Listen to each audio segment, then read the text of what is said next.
الحمد للہ وحدہ والصلاة والسلام علی من لا نبی بعدہ اما بعد فاعوذ باللہ من الشیطان الرجیم بسم اللہ الرحمن الرحیم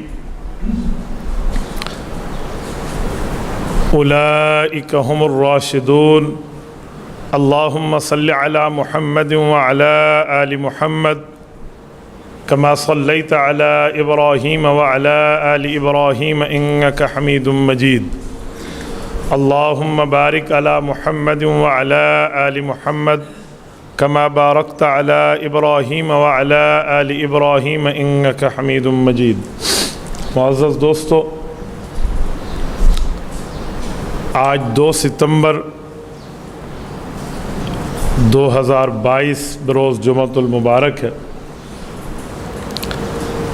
اور اس سفر کے مہینے میں سن 42 ہجری کو حضرت عثمان بن طلحہ الشیبی رضی اللہ تعالیٰ عنہ کا انتقال ہے، اور میں انہی کے تعارف کے سلسلے میں چند معروضات آپ کی خدمت میں پیش کر رہا ہوں۔ رسالت مآب علیہ الصلوۃ والسلام نے جب اعلان نبوت فرمایا تو مکہ مکرمہ کے سرداروں نے حضور پاک علیہ السلام کی مخالفت فرمائی۔ جب کسی قوم کے سردار مخالفت کر دیں تو قوم کے عام لوگ تو ان کے پیچھے چلتے ہیں، اس لیے باقی سارے لوگ حضور پاک علیہ السلام کے مخالف ہوتے چلے گئے، لیکن جو جتنا قریب آیا اور اس نے دیکھا تو وہ اتنا ہی قریب ہوتا چلا گیا، کہ جو بتایا جاتا تھا، سنایا جاتا تھا، تو وہ چیزیں تو حضور پاک صلی اللہ علیہ وسلم میں نہیں تھی، یہاں تو اخلاق ہی اخلاق کا وصف تھا، تو اس لیے وہ لوگ معاملہ چھوڑ دیتے۔ انہی لوگوں میں ایک شخص کا نام عثمان بن طلحہ ہے۔ یہ کون ہے اور ان کا اتنا بڑا نام اور اتنا مقام کیوں ہے، ذرا اس پر توجہ رکھیں۔ حضور پاک صلی اللہ علیہ وآلہ وسلم کے چھٹے دادا حضرت قصی ہیں۔ قصی کے 2 بیٹے ہیں، ایک عبد الدار ہے، ایک عبد مناف ہے۔ عبد الدار کے نسل سے عثمان بن طلحہ ہے، اور قصی کے دوسرے بیٹے عبد مناف کی نسل سے رسالت مآب علیہ الصلوۃ والسلام کی لڑی ہے۔ یہ یوں چلے ہیں، یعنی ایک خاندان ہے۔ اعلان نبوت کے بعد جب جھوٹے بتوں پر حضور پاک صلی اللہ علیہ وسلم کا رد تھا کہ یہ خدا نہیں ہے، تو عثمان بن طلحہ بھی حضور پاک کے مخالفین میں ایک مخالف تھا، اور مکہ مکرمہ میں اس کا عہدہ یہ تھا کہ یہ خانہ کعبہ کا چابی بردار تھا۔ خانہ کعبہ کے دروازے کو کھولا جاتا ہفتے میں 2 دن، پیر والے دن اور جمعرات والے دن، تو لوگ اندر جا کر بتوں کی عبادت کرتے کہ اندر 360 بت لگے ہوئے تھے، اور ان بتوں میں انبیاء کرام کی تصویریں شامل تھیں، حضرت ابراہیم علیہ السلام، حضرت موسیٰ علیہ السلام، اتنے بڑے جلیل القدر پیغمبروں کی تصویریں تھیں۔ حضرت عثمان جو تھے اسلام لانے سے پہلے حضور پاک کے مخالف ہیں۔ رسالت مآب علیہ الصلوۃ والسلام نے اندر جانا چاہا خانہ کعبہ میں عبادت کی نیت سے، تو اس نے روک دیا اور اس نے رکاوٹیں ڈالیں۔ حضور پاک صلی اللہ علیہ وسلم نے فرمایا کہ عثمان، ایک وقت یہ بھی ہوگا کہ تو یہ چابیاں اٹھا کر میرے سامنے یوں لائے گا، آج مجھے روک رہے۔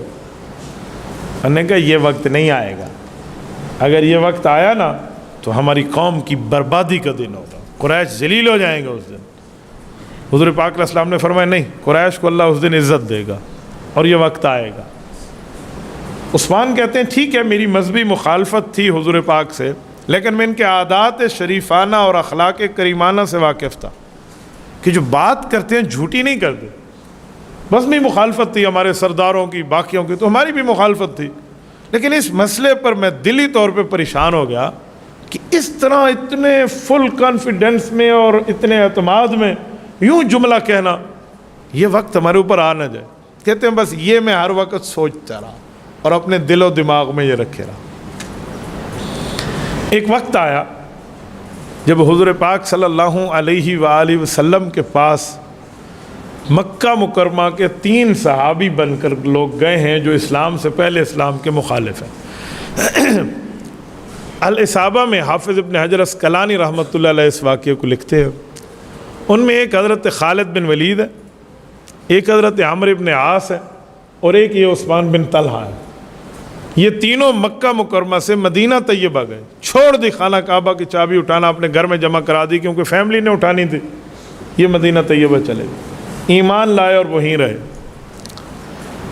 ایک عرصے کے بعد رب کریم نے مکہ مکرمہ کی فتح کا فیصلہ فرمایا تو اللہ کے رسول مدینہ طیبہ سے چلے اور مکہ مکرمہ فتح ہوا. کوئی سر پہ اوجر ڈالنے والا ہے, کوئی پتھر مارنے والا ہے, کوئی دھکے دینے والا ہے, کوئی غلط کہنے والا ہے, جتنے ہیں وہ سارے سامنے لائن میں ٹھہرے ہیں, اور آپ علیہ السلام نے سب کو معاف کیا, سب کو معافی دی. خانہ کعبہ میں جب عبادت کا وقت آیا نا تو حضور پاک صلی اللہ علیہ وسلم نے چابی منگوائی. تو عثمان اپنی اماں کے پاس گئے, اور ان کی والدہ اس وقت تک اسلام نہیں لائی تھی, سنامہ ان کی والدہ کا نام ہے. انہوں نے کہا بیٹا ملتی نہیں ہے, کہیں گھمی ہوئی ہے, کوئی ادھر ہوگی, کوئی ادھر ہوگی, کوئی فلاں جگہ ہوگی. ماں کے ساتھ مل کے انہوں نے بھی تلاش کروانا شروع کیا. شروع میں سمجھا کہ واقعی چابی گم گئی, لیکن چابی نہیں گمی تھی, نیت میں کچھ رد و بدل کے معاملات تھے. چابی دینا نہیں چاہتی تھی ان کی اماں کہ چابی دے دی تو ہمارے خاندان سے نکل جائے گی.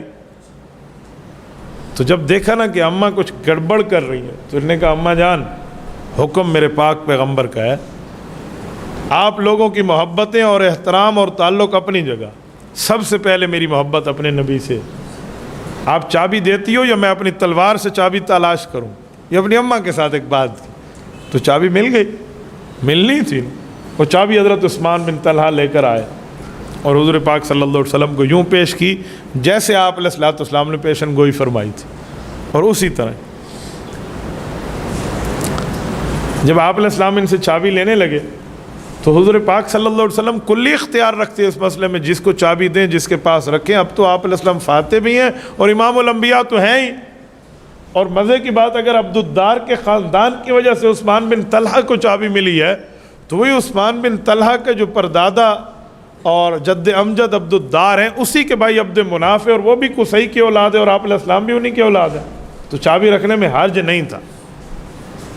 اسی اسنا میں حضرت عباس کہنے لگے, حضور پاک علیہ السلام کے چچا, کہ اللہ کے رسول یہ چابی مجھے دے دیں, میں حاجیوں کو پانی بھی پلاتا ہوں, خدمت کرتا ہوں, خانہ کعبہ کی بھی خدمت کروں. حضرت علی المرتضی عرض کرنے لگے یا رسول اللہ مجھے دے دیں, میں اس کی سنبھال کی کوشش کروں گا. بڑے صحابہ اور باقی حضرات سب نے گویا کسی نے دل میں یہ بات رکھی اور کسی نے زبان سے عرض کر کی تھی ہمیں دے دیں. حضرت عثمان چابی دیتے ہوئے یوں تھوڑے سے ہاتھ کپ کپا رہے تھے, دیتا تو ہوں لیکن ان کو نہ دیں, دل یہ کہہ رہا تھا. تو آخر ایک جملہ کہا کہ میں آپ کو امانت حوالے کر رہا ہوں, یہ اللہ کے گھر کی یہ کہہ کر حضور پاک کے ہاتھ میں رکھ دی. رسالت مآب علیہ السلام جب خانہ کعبہ کے اندر تشریف لے گئے نا, یہ جو قومیتوں کا بت ہے نا, یہ آپ علیہ الصلوۃ والسلام نے عملی طور پر مٹایا. جو لوگ کہتے ہیں یہ اونچے درجے کا ہے, یہ نیچے درجے کا ہے, یہ کمی ہے, یہ فلاں ہے, یہ اسلام اس کو ایکسیپٹ نہیں کرتا. اسلام کہتا ہے کسی اجمی کو عربی پر اور کسی کالے کو گورے پر اگر فضیلت ہے تو اسلام اور تقوی کی وجہ سے ہے, اس کے رنگ اور قومیت کی وجہ سے نہیں ہے. حضور پاک صلی اللہ علیہ وسلم نے کن کو ساتھ لیا؟ بڑے بڑے اجلہ صحابہ اور اہل بیت ہیں, لیکن خانہ کعبہ میں اندر اپنے ساتھ جو لے گئے, ایک حضرت بلال ہیں اور ایک اسامہ بن زید ہے. حضرت بلال بھی غلامی کی زندگی بسر کر چکے ہیں, اور اسامہ بن زید کے ابا تو زید ابن حارثہ مکہ میں غلام رہے ہیں. حضور پاک علیہ الصلوۃ والسلام نے ان کو اپنے ساتھ لیا اور کعبہ شریف کے دروازے سے اندر داخل ہوئے. اس موقع پہ باقیوں کو بھی لے جانا جرم نہیں تھا. بعد میں باقی صحابہ گئے, حضور پاک کے ساتھ گئے ہیں, حضرت علی گئے ہیں, باقی صحابہ گئے ہیں, لیکن جو پہلی عبادت کے لیے تھی نا تو ان کو لے کر گئے تاکہ ایک بات میں روز روشن کی طرح واضح کر پاؤں کہ یہ نہ سمجھو کہ اسلام کوئی غلامی اور آقا اور فلاں اس زندگی کو ایکسیپٹ کرتا ہے. اسلام کے ہاں تقوی, طہارت, للہیت, مذہب, ایمان ہے, باقی چیزیں نہیں ہیں. تو یہ لے کر گئے. جیسے یہ دو بندے حضور پاک کے ساتھ اندر داخل ہوئے تو اندر سے کنڈی بند کر دی گئی. یہ حکم پیغمبر سے ہی بند ہوئی ہوگی, ایسے نہیں ہے. تو یہ تین بندے اندر, حضرت اسامہ بن زید ہیں, حضرت بلال ہیں اور رسالت مآب علیہ السلام. روایات مختلف ہے کہ اندر اللہ کے رسول نے تکبیریں پڑھی, بعض روایات میں عبادت کی, اور بعض روایات میں کچھ وہاں دعائیں اور وظائف کیے, اور پھر اس کے بعد باہر تشریف لائے اور حضرت علی بھی آئے اور باقی بھی آئے، جن سے مل کر پوری تصاویر کو مٹایا اور خانہ کعبہ کے اندر سے بتوں سے پاکیزگی فرما دی۔ رسالت امام علیہ الصلوۃ والسلام اندر تشریف فرما ہے کہ اللہ کے رسول پر آیت اترتی ہے۔ آیت نمبر 58 ہے سورۃ آل عمران، سورۃ نساء کی آیت نمبر 58 ہے۔ فرمایا رب کریم کا یہ حکم ہے، ان اللہ یأمرکم ان تؤدوا الامانات الی اہلھا، اللہ یہ حکم دے رہے ہیں کہ جو امانتیں آپ کے پاس ہیں ان کو امانتوں کے اہل لوگوں تک پہنچا دیں۔ رسالت امام علیہ السلام باہر تشریف لائے۔ اب دو روایات ہیں، ایک ہے کہ خود عنایت فرمائی، ایک ہے حضرت علی المرتضیٰ کو فرمائے جاؤ دے آؤ۔ تو حضرت عثمان بن طلحہ کے ہاتھ پہ جب حضرت علی نے چابی رکھی تو حضرت عثمان کہنے لگے عجیب، ابھی تو آپ ہی کہہ رہے تھے کہ چابی مجھے دے دیں اور آپ مجھے واپس کرنے آ گئے۔ یعنی بظاہر اس کے وہم و گمان میں یہ بات نہیں تھی، یعنی خانہ کعبہ کی چابی برداری یہ بہت بڑی فضیلت کی بات ہے۔ حالت کفر میں بھی اس کو فضیلت سمجھا جاتا تھا، اب تو حالت اسلام ہے۔ تو انہوں نے کہا جی ہاں، جس نبی نے آپ سے مانگی تھی وہی دے رہے ہیں۔ ایک روایت یہ ہے، ایک روایت ہے کہ نہیں، حضور پاک علیہ الصلوۃ والسلام پہ آیت اتری، اللہ کے رسول نے حضرت عثمان کو بلا کے خود دی، اور ساتھ یہ حدیث بھی ارشاد فرمائی کہ عثمان یہ چابی آپ کے پاس رہے گی، آپ کے بعد آپ کے خاندان کے پاس رہے گی، تا قیامت آپ کے خاندان میں پے در پے چلتی رہے گی، اگر تم سے کوئی چابی لے گا تو وہ ظالم ہوگا۔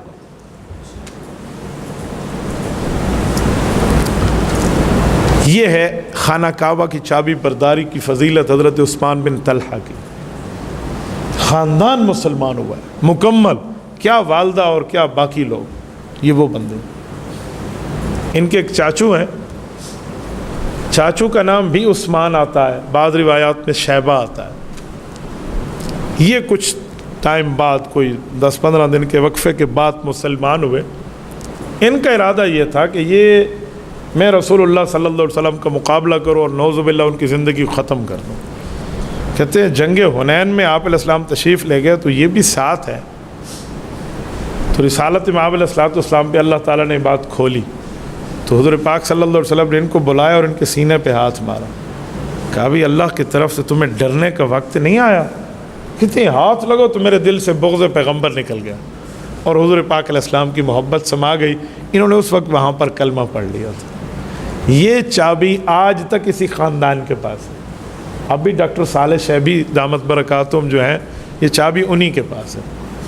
یہ خانہ کعبہ کو غسل جو اس بار ہوا ہے، میں مکہ مکرمہ میں تھا، یہ غالباً یہ کوئی 12-13 محرم اس سال کی بات ہے، تو وہی آیا ہے اور اس نے خانہ کعبہ کو کھولا ہے، اور اسی کی بنیاد پر پھر اندر ان کے سربراہ بھی جاتے ہیں اور ملک کے حکمران بھی جاتے ہیں۔ کسی میں یہ جرت نہیں ہے کہ اس سے چابی لے سکے، وہ امر پیغمبر ہو چکا ہے، وہ رسالت امام علیہ الصلوۃ والسلام کا اس پر فیصلہ ہو چکا ہے۔ اور اس میں ایک دو خوشخبریاں اور بھی ہیں کہ یہ خاندان قیامت تک باقی رہے گا، تبھی تو حضور نے فرمایا کہ تیرے خاندان کے پاس قیامت تک چابی رہے گی، یعنی یہ خاندان بھی سلامت رہے گا۔ حضرت شیخ العرب والعجم مولانا سید حسین احمد مدنی رحمہ اللہ مدینہ طیبہ میں سال ہا سال تک حدیث پاک کا درس دیا۔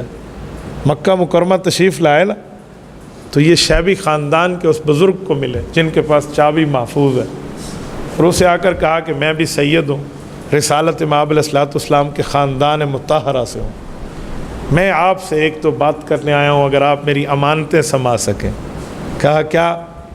کہا رب کریم نے حضور پاک صلی اللہ علیہ وسلم کی زبان سے ایک حدیث جاری فرمائی تھی، اور اللہ کے رسول نے فرمایا عصابتان من امتی احرزہم اللہ من النار، اصابت تغزو الہند و اصابت تکون مع عیسی ابن مریم علیہ السلام۔ کہ اللہ پاک نے غزوہ ہند والوں کی بھی مغفرت فرمانی ہے، اور حضرت عیسیٰ علیہ الصلوۃ والسلام کے ساتھ جو معاونین ہوں گے یا اس جہاد میں ساتھ شامل ہوں گے، ان لوگوں کو بھی اللہ نے جہنم سے پاک فرمانا ہے، یہ اللہ کا وعدہ ہے۔ انہوں نے کہا جی ہاں یہ حدیث ہے، ہم بھی جانتے ہیں۔ کہا میں چاہتا ہوں کہ میں حضرت عیسیٰ کے لشکر میں شامل ہو جاؤں، لیکن مجھے نہیں لگتا کہ میری عمر وہاں تک لمبی ہو سکے گی۔ یہ میں ایک تلوار لایا ہوں اور قرآن کریم کا نسخہ لایا ہوں، اور آپ کو امانت دینے آیا ہوں کہ آپ کے خاندان کو خوشخبری ہے، اس نے قیامت تک رہنا ہے۔ جیسے چابی آپ کی نسل در نسل چلتی ہے نا، ویسے یہ بھی ساتھ چلانا۔ اور حضرت عیسیٰ علیہ السلام کی جب آمد ہو تو حسین احمد مدنی کی طرف سے یہ تحفہ پیش کر دیں۔ اکابرین علماء دیوبند کو رب نے جو عشق رسول عطا فرمائے، اس کی دھرتی پر مثال نہیں ملتی۔ یہ عثمان بن طلحہ کا خاندان ہے، اور یہ چابی بردار اس طرح چلے ہیں۔ میں ایک بات آپ کی خدمت میں یہاں عرض کرتا ہوں، رسالت مآب علیہ السلام نے یہ چابی حضرت عثمان کو دی۔ یہاں پر کچھ لوگوں میں غلط فہمیاں پائی جاتی ہیں، جو میں نے رات کتب میں دیکھی ہیں، ہمارے لوگوں نے اور ہمارے کچھ صحافی بھائیوں نے بھی کالمز لکھے ہیں، اور اس میں لکھا کہ عثمان بن طلحہ اس وقت کلمہ پڑھ رہے تھے جب حضور نے چابی دی، تو انہوں نے کہا اچھا مجھ سے لی ہوئی مجھے دے دی، آؤ میں کلمہ پڑھ لیتا ہوں۔ تو انہوں نے کلمہ پڑھ لیا حضور کے اس اخلاق کو دیکھ کر۔ بات تو بہت اچھی ہے، لیکن حقیقت یہ نہیں ہے۔ حضرت عثمان بن طلحہ پہلے مسلمان ہو چکے تھے، اس سے 1 سال پہلے، اور یہ فتح مکہ ان کا پہلا غزوہ تھا، یہ حضور پاک صلی اللہ علیہ وسلم کے ساتھ مدینہ طیبہ سے تشریف لائے تھے۔ اگر آپ کی یہ بات مان لینا، واہ واہ تو لوگ کہیں گے جی ہاں حضور پاک نے واپس لوٹا دی، لیکن ساتھ ایک بات بھی آئے گی کہ ایک کافر، ایک مشرک کو اللہ کے رسول کعبہ شریف کا متولی بنا رہے ہیں، جس کو کلمہ بھی نصیب نہیں ہے، اور اس کے لیے آیت بھی اتر رہی ہے کہ انتو عدو الامانات الی اہلہا، یہ مشرک کعبہ کا متولی ہونے کا حال ہے۔ یہ کیسے ہو سکتا ہے؟ یہ بہت سے لوگ کہتے ہیں کہ حضور پاک نے چابی دی تو انہیں کلمہ پڑھ لیا کہ جی واہ واہ، میں نے تو آپ کو داخل نہیں ہونے دیا تھا، اور آپ نے اپنی چابی، خانہ کعبہ کی چابی مجھے لوٹا کر میرے اوپر احسان کر دیا۔ حافظ ابن حجر اسقلانی رحمہ اللہ علیہ صحابہ میں اس واقعے کی تردید فرماتے ہیں یوں نہیں ہے، یوں ہے کہ یہ 1 سال پہلے حضرت خالد بن ولید اور حضرت عمرو بن عاص کے ساتھ مسلمان ہوئے تھے، اور رب کریم نے ان کو صحابیت کا مقام عطا فرمایا تھا، اور واپس تشریف لائے، خانہ کعبہ کی چابی انہیں اپنی ماں سے لی، اللہ کے رسول نے دوبارہ انہیں لوٹا دی۔ اور یہ بات حقیقت ہے کہ خانہ کعبہ میں بعد میں حکم آیا کوئی کافر داخل نہیں ہو سکتا، خانہ کعبہ میں کسی کافر کے دخول کی اجازت نہیں ہے، اور فسیحوا فی الارض 4 اشہر کہہ کر بات میں نکال دیا گیا۔ پوری سورۃ توبہ کی ابتدائی آیات اس کے لیے اتری ہیں۔ تو یہ کیسے ہو سکتا ہے کہ ایک کافر کعبہ میں انٹری بھی نہ لے سکے اور اس کے بعد وہ کعبہ کی چابی کا مالک بھی بنے پھرے؟ یوں نہیں ہو سکتا۔ اسی لیے بعض روایات لوگ بیان تو کر دیتے ہیں، لیکن یہ نہیں دیکھتے کہ اس روایت کو ثبوت کتنا ہے، یا اس کو مان لیا جائے تو اس سے اسلام کا فائدہ ہے یا نقصان ہے۔ باقی آیات کے ساتھ، دلائل کے ساتھ، مسائل کے ساتھ وہ ٹکرا تو نہیں رہی، اگر ٹکرا رہی ہے تو پھر اس کی ماننے کی کیا وجہ؟ تو میں نے اس لیے آپ کی خدمت میں غلط فہمی دور کی ہے کہ شاید آپ کے ذہن میں بھی اس طرح کی کوئی بات ہو کہ حضور نے چابی دی تو اس نے کلمہ پڑھ لیا۔ بھئی چابی کسی کافر کو دینی ہے کعبہ شریف کی؟ باقی مسلمان صحابہ اہل بیت کے بڑے بڑے زعماء اور بڑے بڑے رؤساء ٹھہرے ہیں جو حضور پاک صلی اللہ علیہ وسلم کے ساتھ زندگیاں لگا چکے ہیں دین، اسلام، ایمان، مذہب، ایقان کی حفاظت میں، انہیں چابی نہیں ملی ہے، غیر مسلم کو چابی مل گئی؟ ایسا نہیں ہو سکتا۔ تو ان کا اسلام، اگر ہم یہ بات مان لیں تو ان کا اسلام نعوذ باللہ 1 سال لیٹ ہو جائے گا۔ تو ان کا اسلام اور صحابیت 1 سال پہلے ہے، اور یہ مہاجر صحابی نے ہجرت فرمائی ہے۔ اور اگر یہ بات مان لیں تو حضرت عثمان بن طلحہ کی ہجرت ختم ہو جائے گی، کیونکہ حدیث پاک میں اللہ ہجرت بعد الفتح فرمایا، جب فتح مکہ ہو گیا اب کیا ہجرت رہی مکہ والوں کی؟ تو پھر ان کو آپ ہجرت سے محروم کر رہے ہیں۔ الذین ہاجروا واخرجوا من دیارہم، قرآن کریم نے مہاجرین صحابہ کا ذکر بڑے اچھے الفاظ میں کیا کہ انہوں نے اپنے مال جان کو چھوڑا، اور ان لوگوں نے اپنے گھروں کو چھوڑا، اور یہ سب کچھ چھوڑ کر ایمان لائے ہیں۔ تو یہ فضیلت تو حضرت عثمان بن طلحہ رضی اللہ عنہ سے نکل جائے گی۔ اور قرآن کریم تو والسابقون الاولون من المہاجرین والانصار والذین اتبعوہم باحسان رضی اللہ عنہم کہہ کر مہاجرین اور انصار پر ایک بہت بڑی مناقبت اور منقبت بیان کر رہا ہے اور ان کے مناقب سنا رہا ہے۔ تو اگر آپ کی اس چھوٹی سی بات کے واہ واہ کے لیے اس واقعے کو مان لیں تو یہ ساری فضیلتیں یکسر ان کا اور ختم ہو جائیں گی۔ اس بنیاد پہ کہتا ہوں کہ بندہ دینداروں سے سمجھ کر بیان کرے۔ کچھ لوگ اخبار کے ایک صرف کالم کو اٹھا کر، ہاں کسی تصدیقی عالم دین کا وہ اور بات ہے، لیکن اپنی طرف سے اٹھا کر لوگ لگا دیتے ہیں اور ایسی ویسی بات بنا دیتے ہیں۔ تو دین اسلام میں سچ بولیں، ان الصدق ینجی، سچ بندے کو نجات دیتا ہے۔ دین اسلام میں ایسی بات نہ کریں جو کل بندے کو اس پر صفائیاں دینے پڑے اور آگے بتانا پڑے اور یہ کرنا پڑے اور وہ کرنا پڑے، تو پھر یہ نہ ہو بے تحقیقی بات ہو اور پھر لوگ اس طرح بے تحقیقی بات کا بات میں مذاق بناتے پھریں، تو یہ پھر مذاق ہم پہ نہیں ہوگا، مذہب اور دین پہ ہوگا۔ اللہ تعالیٰ آپ کو رحمت صراط مستقیم عطا فرمائے۔ حضرت عثمان بن طلحہ رسالت مآب صلی اللہ علیہ وسلم کے ساتھ مدینہ طیبہ میں رہے۔